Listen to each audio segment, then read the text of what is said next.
ভয় নয়। সম্মেলনের বিরুদ্ধে দালালি আর করিস না, পিঠের চামড়া থাকবে না। চলো চলো চলো।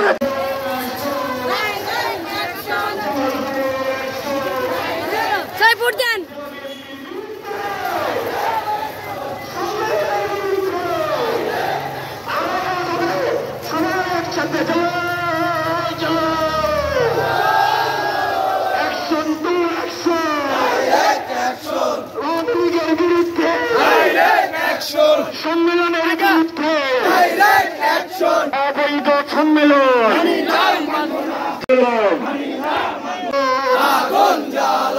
অবৈধ সম্মেলন, 23 তারিখের সম্মেলন, পাতানো সম্মেলন, একতরফা সম্মেলন, 23 তারিখের সম্মেলন, জেলা বিএনপির সম্মেলন, অবৈধ সম্মেলন, শামীম ভাই মানে না। অবৈধ সম্মেলন, সিরাজ কাকা মানে না, ফিরোজ ভাই মানে না, জফর ভাই মানে না, সোহেল ভাই মানে না, শুভ পাঠান মানে না। রেজাল রেজাল ইলেকশন টু ইলেকশন, এটা বিএনপির বিরুদ্ধে, সম্মেলনের বিরুদ্ধে, একতরফা সম্মেলন, 23 তারিখের সম্মেলন।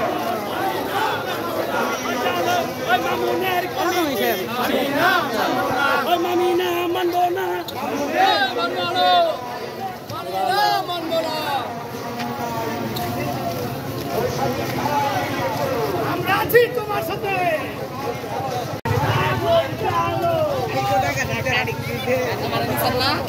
জামালপুর জেলা বিএনপির সম্মেলন করার জন্য আজকে তারা সম্মেলন জামালপুরের শেষ সীমানায়, আরো মানে শেষ সীমানায় কেন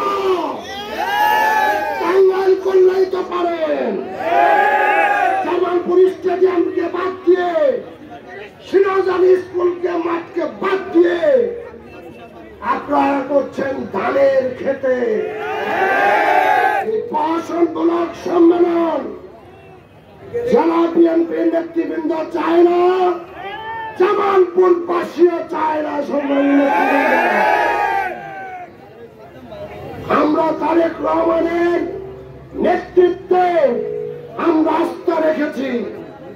অবিলম্বে জামালপুর জেলা বিএনপি ভেঙে দিয়ে একটি সম্মেলন, প্রস্তুতিমূলক সম্মেলন কমিটি করে দেন।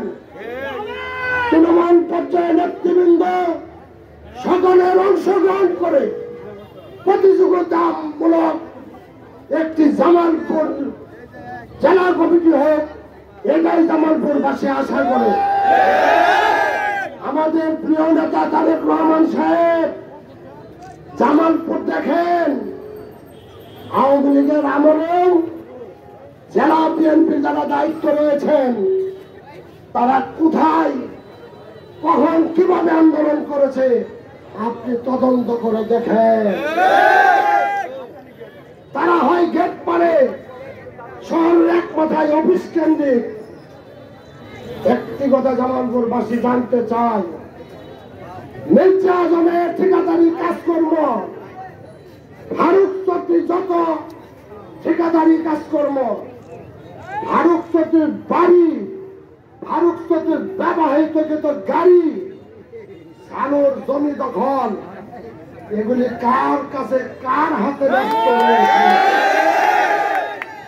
আজকে আমরা উদাত্ত আহ্বান জানাবো, আমাদের নেতা, আমাদের বিশ্বাস, আমাদের শেষ আশ্রয়স্থল তারেক রহমান সাহেবের কাছে।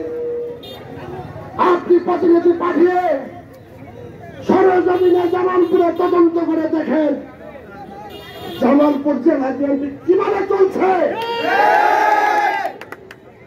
এই জামালপুর জেলা বিএনপির সম্মেলন করতে দেওয়া যাবে না, যাবে না। তা হবার হবে। যত আন্দোলন করা লাগে জামালপুর বাসী করবে, পারলে ঠেকিয়ে। আমরা বিশ্বাস করি তৃণমূল পর্যায়ে নেতৃবৃন্দের কর্মী ভাইদের প্রতি শ্রদ্ধা জানিয়ে সম্মেলন করবে না। সবাই প্রাকৃতিক দুর্যোগে যে রৌদ্র উঠেছে, সবাইকে ধন্যবাদ জানিয়ে আমি অসুস্থ থাকা ধন্যবাদ। শহীদ জিয়া অমর হোক, বেগম খালেদা জিন্দাবাদ।